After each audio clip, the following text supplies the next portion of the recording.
पाकिस्तान का दारुल हुकूमत इस्लामाबाद इस वक्त तारीख साज सिफारतकारी का गवाह बन रहा है। नायब सदर जेडी वेंस की क़यादत में अमरीकी वफ्द एक बार फिर पाकिस्तान पहुंच रहा है। अमरीकी सदर ट्रंप ने कहा है कि मुज़ाकरात का दूसरा दौर मंगल को इस्लामाबाद में हो रहा है। मुज़ाकरात का ये दौर न सिर्फ खित्ते बल्कि पूरी दुनिया की निगाहों का मरकज है। नायब वज़ीर आज़म इसहाक डार और ईरानी वज़ीर ख़ारजा अब्बास अराग़ची के दरमियान भी राबता हुआ है। वज़ीर आज़म शहबाज शरीफ की ईरानी सदर से गुफ्तगू भी मुतवक्की है। ये इस बात का वाज़ेह सबूत है कि पाकिस्तान तेहरान और वाशिंगटन के दरमियान बर्फ पिघलाने के लिए अपना भरपूर सिफारती वजन इस्तेमाल कर रहा है। एक तरफ अमरीकी सदर डोनाल्ड ट्रंप की जानिब से ईरान को मुनसिफाना पेशकश के साथ सख्त धमकियां दी जा रही हैं, तो दूसरी तरफ पाकिस्तान आलमी अमन के एक मजबूत पुल के तौर पर सामने आया है। क्या पाकिस्तान की ये मुखलिसाना कोशिशें रंग लाएंगी? क्या इस्लामाबाद की ये बैठक दुनिया को एक बड़ी जंग से बचा लेगी? आज हम इसी पर बात करेंगे। हमें अभी ज्वाइन किया है बाबर अलाउद्दीन साहब ने। बाबर साहब, आपका बेहद शुक्रिया। इसके ऊपर हम उनसे भी बात करेंगे और उनसे बात करने की कोशिश भी करेंगे और अपने पैनल में दूसरे भी गेस्ट को इनवाइट करेंगे और उनसे भी बात करेंगे। ये एक बहुत अहम मौका है जहां पर पाकिस्तान जो है वो मीडिएटर के तौर पर एक क्रेडिबल न्यूट्रल मीडिएटर, अगर हम कहें तो वो गलत नहीं होगा, उसके तौर पर खुद को इस्टेब्लिश कर रहा है। जहां पर हमने देखा है कि दो कॉन्फ्लिक्टिंग पार्टीज जो हैं वो आपस में एक दूसरे पर ट्रस्ट नहीं कर रही। ऐसे में पाकिस्तान जो है वो किरदार निभा रहा है और दोनों को एक मेज़ पर लाने की एक कोशिश कर रहा है। बाबर अलाउद्दीन साहब से बात आगे बढ़ाते हैं। बाबर साहब, आपका बेहद शुक्रिया समा के लिए वक्त निकालने का। बाबर साहब, क्या पाकिस्तान की जो सालिसी की कोशिशें हैं माजी में, मतलब हमने देखा कि अफगान अमन मुज़ाकरात हुए और वो कामयाब भी हुए, तो हमने देखा इसी तरह इस बार भी ये कोशिशें मौसर साबित हो सकती हैं या फिर हम सूरत हाल कुछ डिफरेंट देखेंगे इस बार? देखिए जी, ये जो कोशिशें, इनका तो कोई माजी में ऐसी मिसाल मिलती नहीं, ये तो अनप्रेसिडेंटेड है। इस तरह की कोशिशें किसी तस्फिये में या किसी मामले में, किसी तनाज़े में कभी भी किसी ने नहीं की। ये तो एक ऐसी कोशिश है जो कि इंशाल्लाह इसके पॉजिटिव रिजल्ट ही मिलेंगे, सब देखेंगे और इसको तो तारीख में नाम लिखा जाएगा। इस तरीके से संजीदगी से और इस सब्र से जो कोशिश हमने की है पिछले अभी ऑलमोस्ट 2 मंथ्स हो गए हैं, ये तो आज तक दुनिया में किसी ने नहीं देखी। हमारी लीडरशिप ने बाकी सारे काम छोड़ के दिन रात एक किया हुआ है। और आपने शटल डिप्लोमेसी देखी होगी, आज एक मुल्क में प्राइम मिनिस्टर होते हैं, कल दूसरे मुल्क में, तो तीसरे दिन आर्मी चीफ किसी और मुल्क में होते हैं। और इस तरीके से हम इस तनाज़े को हल करने की कोशिश कर रहे हैं जिस तरह डायरेक्टली हमारी अपनी लड़ाई हो, लेकिन हमारी संजीदगी और हमारी इखलास का ही नतीजा है कि दुनिया सारी के सारी अप्रिशिएट कर रही है। अफगानिस्तान का इशू बिल्कुल डिफरेंट था, इसके साथ कोई भी इशू नहीं मिलता। और अच्छी बात यह है कि हम ईरान और अमेरिका की जो क़यादत है, जो लीडरशिप है, उन दोनों के सामने अपने एक ऐसा ट्रस्ट पैदा करने में, बिठाने में कामयाब हो गए हैं कि अभी वो हमारी बात सुनते भी हैं। जो जिस तरीके से उनको हम बता रहे हैं उस पर वो काफ़ी हद तक एडजस्ट भी करते हैं। कुछ इशू से जब लास्ट मुज़ाकरा जो ख़त्म हो या किसी नतीजे पे नहीं पहुंच सके, तो उसके बाद ईरान के कुछ 2-3 बड़े सीरियस किस्म के तहफ़्फ़ुज़ात है। बेसिकली डिस्ट्रस्ट है ना जी, अमेरिका के अपने हैं, तो उसी लिए तो आर्मी चीफ तेहरान गए, उन्होंने 3 दिन वहाँ पर गुजारे। और हर मुल्क के अपने अपने डायनामिक्स होते हैं। ईरान में एक पॉलिटिकल लीडरशिप है जो उनको नजर आती है, आपको प्रेसिडेंट है, उनके फॉरेन मिनिस्टर है।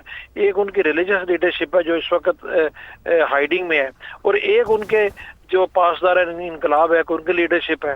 और इन दो पासदार इनकलाब और रिलीजियस लीडरशिप को तो अमेरिका उनको तो हर वक्त उनके टारगेट पे है, वो तो किसी को नजर नहीं आता उनके साथ कम्युनिकेशन किसी ने क्या करनी है। इसलिए उनके साथ जब आर्मी चीफ ने बातचीत की, क्योंकि उनका कहना या उनकी राय हतमी होती है, उनको आप जाहिर है, अब ये किसी को अच्छा लगे या बुरा लगे, but what is this Iranian system is, तो उनको ऑन बोर्ड लेना और उनको ये बताना कि आपने जब तक लचक नहीं दिखाएंगे मामला तो आगे नहीं बढ़ते। फिर उन्होंने दिखाई, आपने हुर्मुज़ खुलने का ऐलान कर दिया, फिर बीच में कुछ बयान ऐसे आ जाते हैं, कुछ बयान ऐसे होते हैं जो कि गैलरीज के पब्लिकली होते हैं, बिकॉज हॉक्स ने एक पोजीशन ली होती है, उससे पीछे हटना उनके लिए मुश्किल हो जाता है।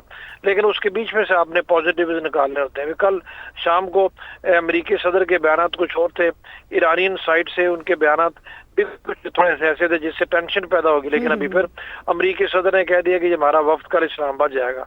अभी जब उनका वफ्द इस्लामाबाद आएगा और ईरानियंस भी आएंगे, तो अच्छा बाबर साहब, हम ये कह सकते हैं कि जो बयानात सदर ट्रंप की जानिब से दिए जा रहे हैं, या फिर अगर हम दूसरी जानिब ईरान की तरफ देखें तो उनकी भी जो आला क़यादत है उनकी तरफ से भी जो बयानात दिए जा रहे हैं वो हम ये कह सकते हैं कि सिर्फ और सिर्फ पब्लिक के लिए वो बयानात है, अदरवाइज जो बैकएंड पे चीज़ें कुछ और चल रही हैं। आज अगर हम देखें सदर ट्रंप साहब की जानिब से मंगल का कहा गया है कि मंगल को जो है ये मुज़ाकरात होंगे। ये बताइएगा कि ये जो नशिस्त होगी मशरिक़ वस्ता में दहाइयों पर मुहीत तनाज़े के खात्मे का हम इसको नुक्ता आगाज़ कह सकते हैं? बिल्कुल नुक्ता आगाज़ कह सकते हैं है ना। उस तनाज़े की रूट काज और जड़ जो इसराइल है, वो तनाज़े को आप हम नहीं कह सकते कि तनाज़े हल हो जाएगा। असल में मसला मशरक़ ये गल्फ का रीजन थोड़ा सा मशरक़ वस्ता से थोड़ा सा हट के इसके डायनामिक्स है, लेकिन जो मशरक़ वस्ता का असल इशू है पैलेस्टीन का हो या लबनान का हो, वो उसकी रूट कॉड इसराइल है। वो इसराइल को अमेरिका ने लगाम देनी होगी। जब तक इसराइल की सोच और जो उनकी सोच है, हम सब जानते हैं किस किस्म की सोच है, वो तब्दील नहीं होती, उस वक्त तक वो मसला हल नहीं होगा। और जब तक वो मसला हल नहीं होगा उस वक्त तक दुनिया में पायदार अमन कायम नहीं हो सकता। पाकिस्तान ने आज से 45 ईयर्स पहले कासाब्लांका के इस्लामिक सरबराह कॉन्फ्रेंस में, मुझे याद है उस वक्त के प्रेसिडेंट ने यूएन की जनरल असेंबली में खड़े होकर यह कहा था कि मशरक़ वस्ता का जब तक मसला हल नहीं करेंगे उस वक्त तक दुनिया में अमन की गारंटी नहीं दी जा सकती, क्योंकि यही मसला पूरी दुनिया में कॉज फराहम करता है इंतहा पसंदी की, कि वहाँ पर जो जुल्म बर्बरियत इसराइल करता है वो आज भी जारी है। तो उसके लिए अमेरिका को अपना किरदार अदा करना होगा, क्योंकि इसराइल उनका बगल बच्चा है। वो इसराइल और तो किसी के साथ ना उसके किसी के इतने लोगों के साथ रवाबत है, ना वो किसी की बात मानते हैं। तो लेकिन ये गल्फ का जो मसला है ये हम कह सकते हैं, ये आपकी बात बिल्कुल ठीक है, ये गल्फ का इशू होपफुली इंशाअल्लाह ताला इससे हल होगा। और इसके भी ठीक है, जिस तरह से आपने बाबर साहब कहा है कि ये मसला हल होगा और इसके दूरस्थ असरात जो हैं वो भी देखने में सामने आएंगे। अहमद सईद मिनाज साहब भी हमें ज्वाइन कर चुके हैं। अहमद साहब, आपका भी बेहद शुक्रिया, आपने समा के लिए वक्त निकाला। अहमद साहब, डोनाल्ड ट्रंप साहब जो सख्त किस्म के एक तरफ बयानात दे रहे हैं, दूसरी तरफ मुज़ाकरात की बात कर रहे हैं, तो मैं इसको सख्त धमकी प्लस मुज़ाकरात का नाम दूंगी। ये पॉलिसी क्या वाकई एक मौसर सिफारती हिकमत अमली इसको समझा जा सकता है या फिर खित्ते में मजीद कशीदगी को बढ़ा सकता है? देखिए जी, कशीदगी की तरफ अगर जाना होता तो जेडी वेंस साहब का अनाउंसमेंट होना कि वो यहाँ पे आ रहे हैं, सब आ रहे हैं, तो ये तो कशीदगी की तरफ तो नहीं मतलब इंडिकेट कर रहा है। ये तो ये इंडिकेट कर रहा है कि आप किसी सेटलमेंट की तरफ आ रहे हैं। और पीछे वीकेंड के ऊपर और उससे पीछे 8 दिन जो हुए हैं, पिछले संडे को टॉक्स जो है वो खत्म हुई थी, फिजिकल टॉक, उसके बाद बैकडोर सब बातचीत हो रही थी और पाकिस्तान उसमें मीडिएशन का किरदार अदा करता है। याद रखें कि ये जितनी स्टेटमेंट्स होती हैं, जब आप नेगोशिएटिंग टेबल में बैठते हैं, मेरा भी थोड़ा तजर्बा है यूनाइटेड नेशंस का, तो वहां पर जब आप बात करते हैं तो आप 100 मांगते हैं। फॉर एग्जांपल अगर 1 to 100 कोई चीज है तो आप 100 डिमांड करते हैं और फिर आप नेगोशिएट करते होंगे, कुछ प्रोको करते हैं, कुछ उनकी मानते हैं, कुछ अपनी जो है पीछे हटते हैं, तो उससे आपको अचीव जो होता है वो 70-80 तकरीबन अचीव हो जाता है।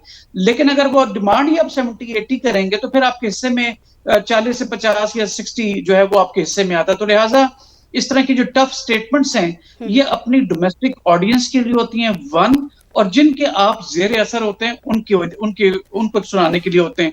डोमेस्टिक ऑडियंस तो हम सब जानते हैं कि प्रेसिडेंट ट्रंप इस वक्त खासे प्रेशर में। एट द सेम टाइम मुझे तो समटाइम्स ये फील होता है कि प्रेसिडेंट ट्रंप इसका सही मानों में हॉस्टेज है, जो इजरायली लॉबी है, जो डीप स्टेट है या ज़ियोनिस्ट लॉबी है, उसके जेर असर है वहां पर। और एप्स्टीन फाइल जो है जिस तरह करके, या मलानिया साहिबा आई चैनल के ऊपर और ये उन्होंने इंटरव्यू दिया, ये तमाम चीजें लिंक करती हैं उस प्रेशर टैक्टिक्स को जो कि नेगोशिएशन में इस्तेमाल होती हैं। तो अगर आप ओवरऑल देखें इस वक्त इसराइल जो है वो भी खासा परेशान है। उसके लिए भी कोई बहुत अच्छी खबरें उसके लिए भी नहीं है कि उसको बैठना पड़ा लेबनान के साथ टॉक्स के लिए, दो कि वो भी स्टेटमेंट दे रहा है कि 10 दिन के बाद मैं ये कर दूंगा वो। लेकिन आज ओवरऑल अगर आप देखें तो आज बड़ी एक मेजर डेवलपमेंट यूरोपियन यूनियन में हुई है कि जहां पे 26:1 यानी 26 ऐसे वोट पड़े यूरोपियन यूनियन में कि जिन्होंने कहा कि हम इसराइल के साथ जो ट्रेड है उसको मुअत्तल करेंगे। तो लिहाजा सिर्फ एक मुल्क ने जो है वो उसकी जो है नेगेट किया उसको।